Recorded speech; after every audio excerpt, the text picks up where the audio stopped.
awesome. Great to have you here this morning. And I'm so glad that you came and to glorify God. And this is awesome time where we will celebrate His presence and we'll reflect a little bit. The sound is not good, so let's start with that. If not good, then I need the other mic. Let's pray, shall we? Lord Jesus, thank you so much for your presence with us. I pray that your Holy Spirit will overwhelm us this morning. I pray that your presence would be so thick, so present here that we cannot help ourselves but to bow down and worship you. Jesus, speak to us, talk to us as we start this new series, that this can be value to us, not only that we listen, but to be a practical thing in our lives. We pray that with our hearts, and we pray in your name, Jesus. Amen. We're starting a new series this morning that is called Stay Positive.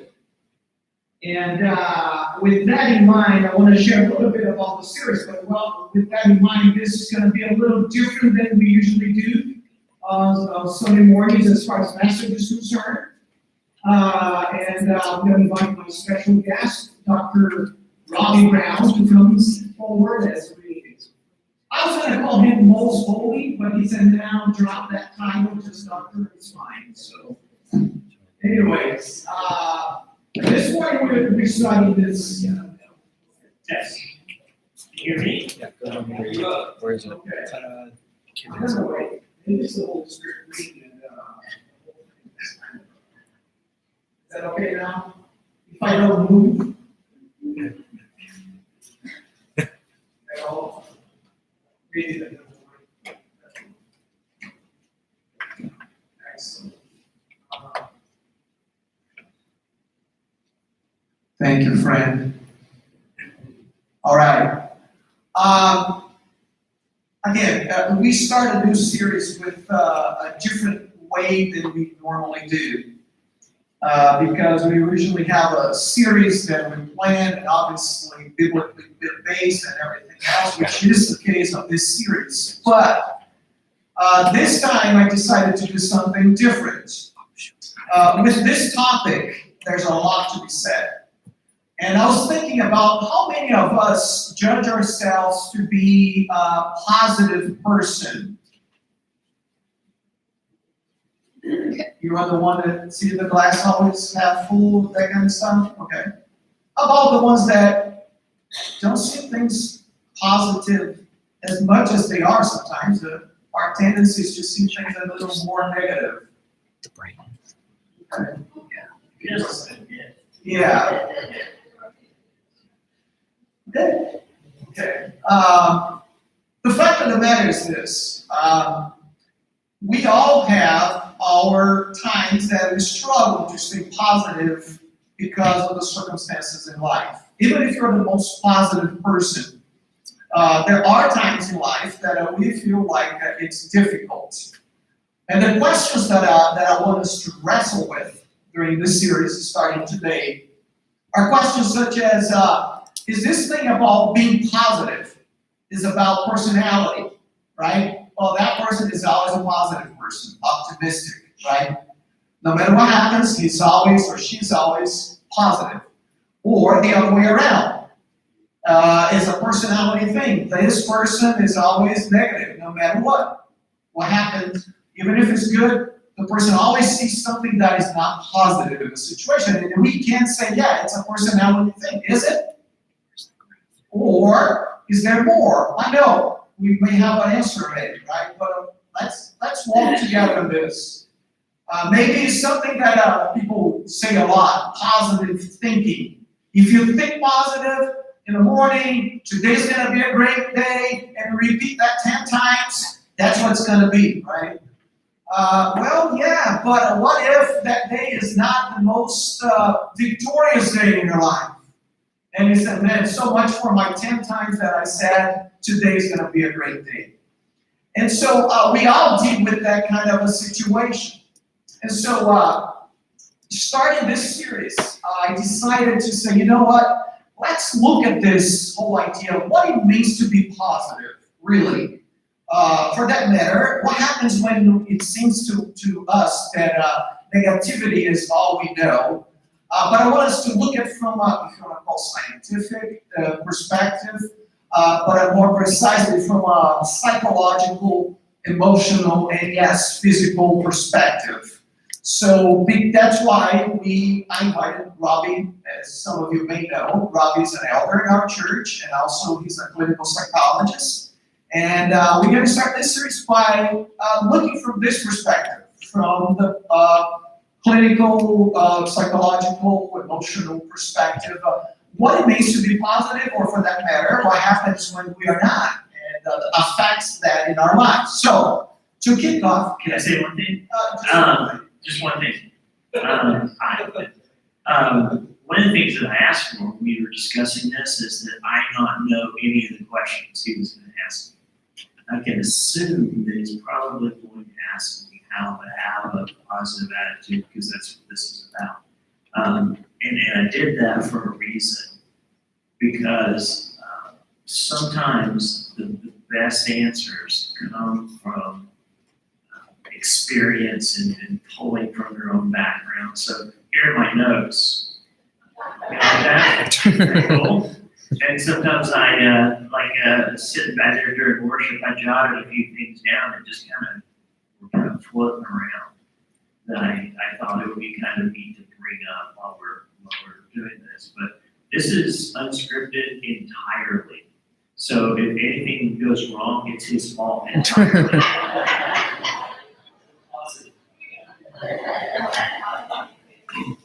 well, actually, my first question is going to be, what is your social security?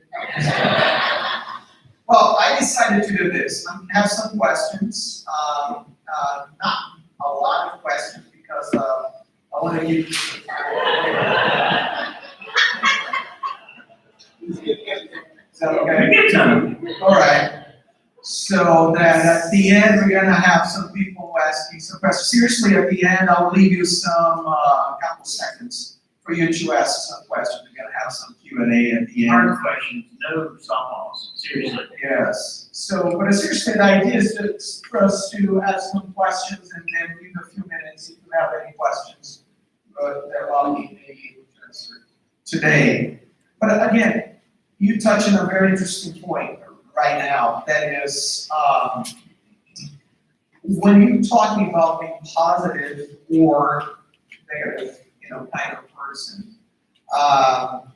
would you say, and I know some of us may or may not know the answer already, or think we know the answer, is this something that you consider that is, okay, we're born this way, right? This person was born this way, and that's how it's going to be, and there's nothing else that can be done. We have this really remarkable thing that we've discovered in research about human neurobiology. It's a concept called neuroplasticity. Our brains have about 100 billion neurons, or little switches, that all of us have these. And each of these neurons have the capability to connect to 5,000 to 15,000 additional neurons. And what that says is, over the sweet spot is about 3 months. So even if you have bad habits, you're Debbie Downer, you're negative, practice and putting in the work, you can actually change your neurobiology. And this is stuff that's just been coming out in the past 2 or 3 years, and it's there's a lot of positive science behind it. So, yeah. So you're saying that there are some of us that are the way we're formed for whatever reason naturally comes from this our brain, the way it works, with lack of serotonin or whatever. Absolutely. in this group, I just did a rough count, and in the National Institute of Mental Health. So there are at least 4 people in this room that struggle with major depressive disorder. Wow. 4 of us. Okay. There are at least 12 of us that struggle with anxiety disorders of different kinds. Okay. In here. At least 28 of the people sitting in this room right now will struggle with some mental illness, be it acute, chronic, in their lifetime. So this is something serious. And here's the real potent piece of information. About 3.4% of the people in this room have considered suicide. So let that sink in. It doesn't change just because we're the church. This is part of being human. I want to be a little vulnerable. Yeah. Growing up, I was always considered the one that is more on the sad side of things.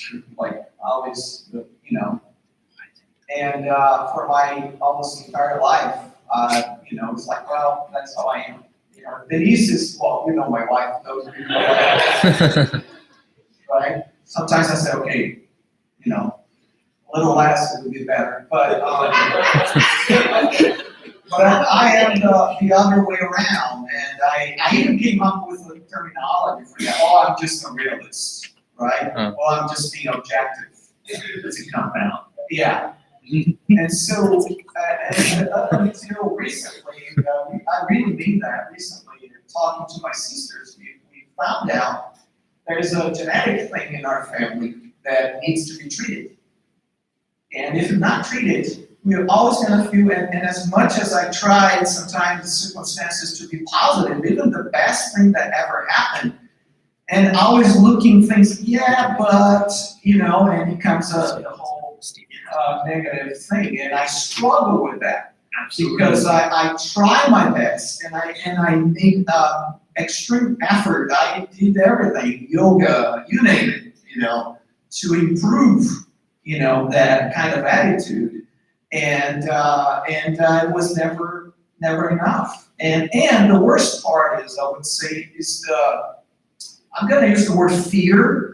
The fear to share that, and then people look at you and say, "Oh boy," right, and have the stigma of being classified. And so, would you help us, Robbie, to understand that? And obviously, there are alternatives out there that are more natural or whatever it is, but how we should not be fearful, but treated, because like if you have a broken arm, you go treat it, right? And how this needs to be addressed seriously. Yes, prayer, yes, all those kind of things, we'll address that, but not today. But how this should not be a stigma, and we are, as a church, actually started really talking about that more openly. So let's talk about depression just for a minute. You really have to rule out whether it's biochemical depression. Do you have a history of it in your family? Even soldiers coming back from war, PTSD, horrible depression, that's created. I mean, it's a biological depression. They've been exposed to the fight-or-flight response constantly, so they come home with this. Victims of child abuse. So you have to separate, is it biochemical depression or is it environmental? We all have environmental times when we're sad. But if you have a family history, it's definitely something to look into. Talk to your family physician if it's something that you struggle with. I did too. My mom, my biological mother, thankfully she didn't raise me my whole childhood, but she was a crack addict.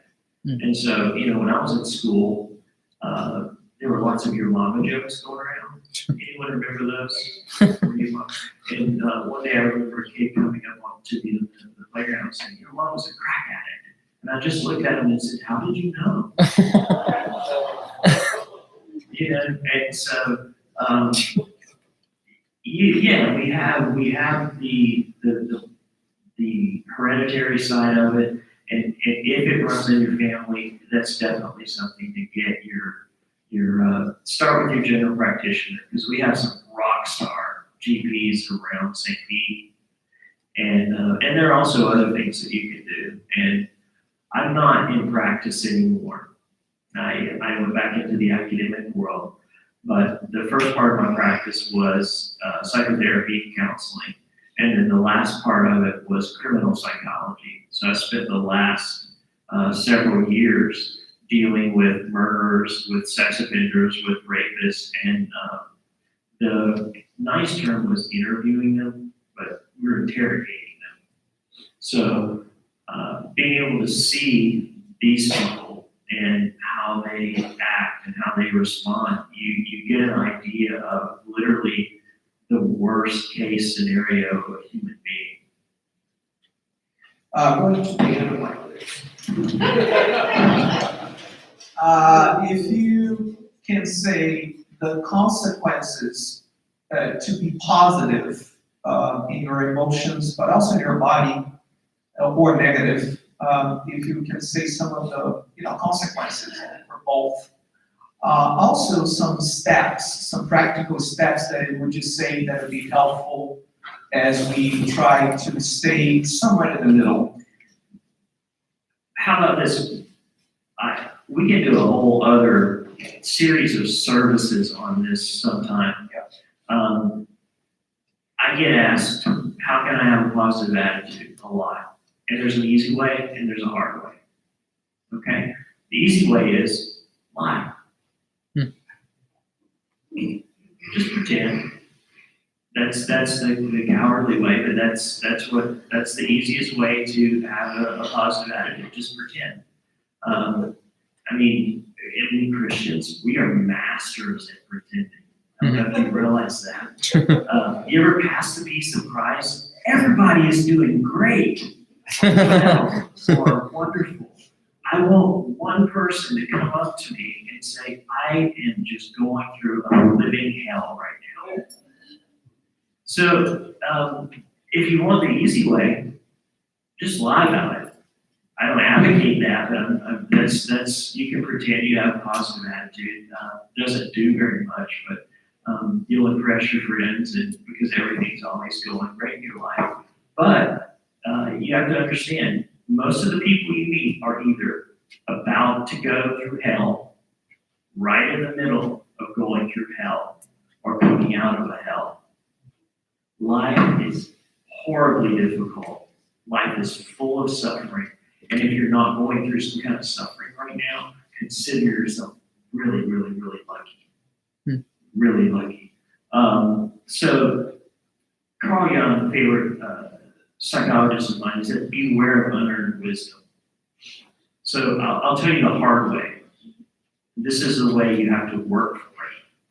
And I'm just going to give you some base steps to start with, if that's okay with you guys. Mm-hmm. This is just kind of a place to start. I'm not going to give you the whole thing. This is just a place, just literally a place to start. So what you have to do is you have to properly orient yourself to face the world, to have a positive attitude. Okay? And what that means is, Gabe, can I borrow you for a second? Okay, Gabe's strolling up here. Okay, so stop right there. I want you to stand up straight with your shoulders back. Okay? Our posture, this should be our posture toward life. Deliberate living, like we mean it. We're going to go into life with this postural attitude. Thank you. Good job. So, I always tell my college students when I talk full time is stand up straight with your shoulders back. The other thing is tell the truth. And if you can't do that, at least do not lie. And when I say that, about your circumstances, about what you're going through, because that gets you away from pretending. Okay? So this sort of thing takes a lot A personal example, back in 2012, I had to have 5 spinal surgeries. I've got titanium in my spine, and thank God I have no back pain at all. So I got the opportunity, mid-30s, to be an old man, and to feel like an old man, and be in tons of pain. And after getting through that, I got a new lease on life afterwards. Wow. So I aggravate my girlfriend April. She'll say, how's your day going? Oh, it's going pretty good. I've got a migraine then. And she'll say, oh, I'm so sorry. And I have a response that I give her every time. And yeah, so there's something to compare it to. So in comparing where you're at now or where you've been, there has to be a continuum of some sort. Well, again, this is just a beginning process for us.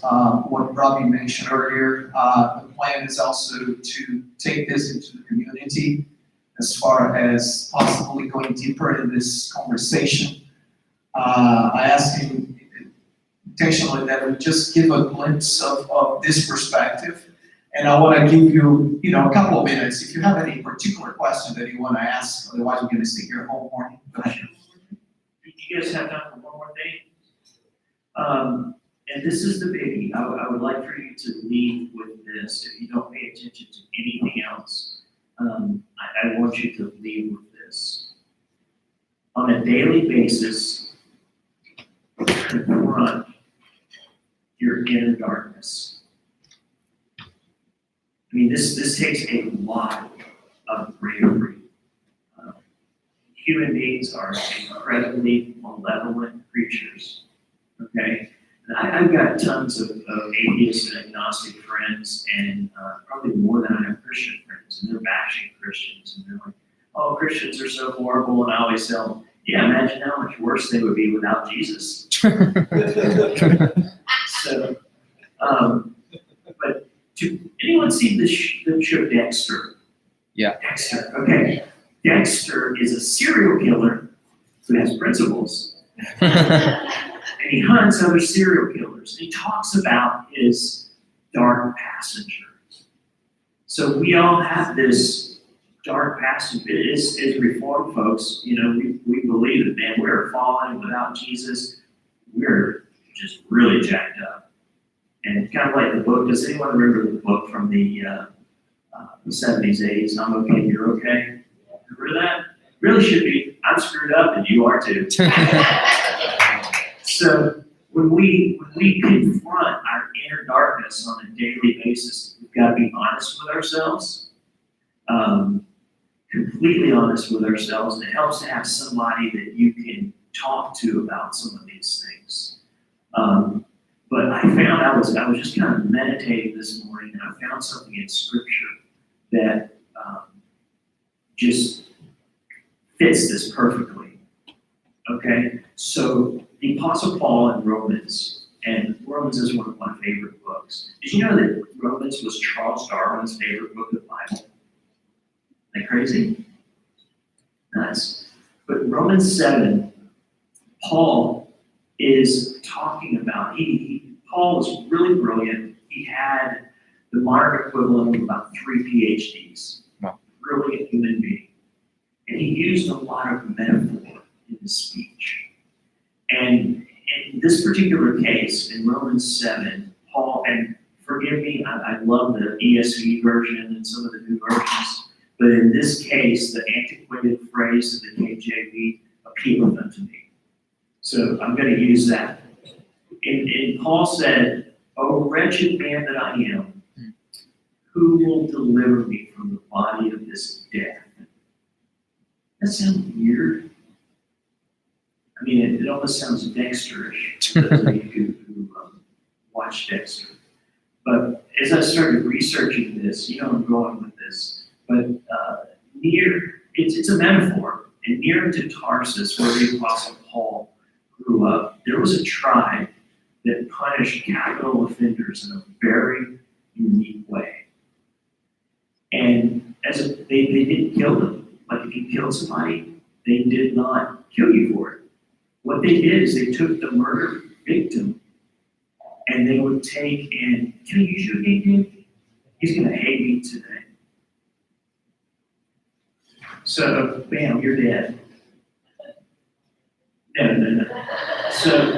So I killed him, and what they would do, this tribe just outside of Tarsus, they would take the victim and they would bind the victim to the perpetrator of the crime. Chest to chest, waist to waist, thigh to thigh, ankle to ankle, and arm to arm, shoulder to shoulder. So you had to literally walk around everywhere with this corpse on your back. So this is really precisely, okay, you're alive now. This is precisely what Paul was talking about when he said, "Oh, wretched man that I am, who will deliver me from the body of this death?" And it's a great analogy of our inner darkness that we face every day. So, not to drag this on longer, but if you really want to get a positive attitude, start daily focusing on and challenging our inner darkness, even in little ways, every single day. Every single day. And do not, under any circumstances, compare yourself to anyone else. Okay? I'm serious about this. Compare yourself to who you were yesterday. And all of a sudden, when you start making progress against this wretched man that we all carry, your attitude will really change really fast. So that's kind of the platform, if you will, that a positive attitude will rest upon. And then once you have that, you can build a positive attitude on top of it. Awesome. Amen.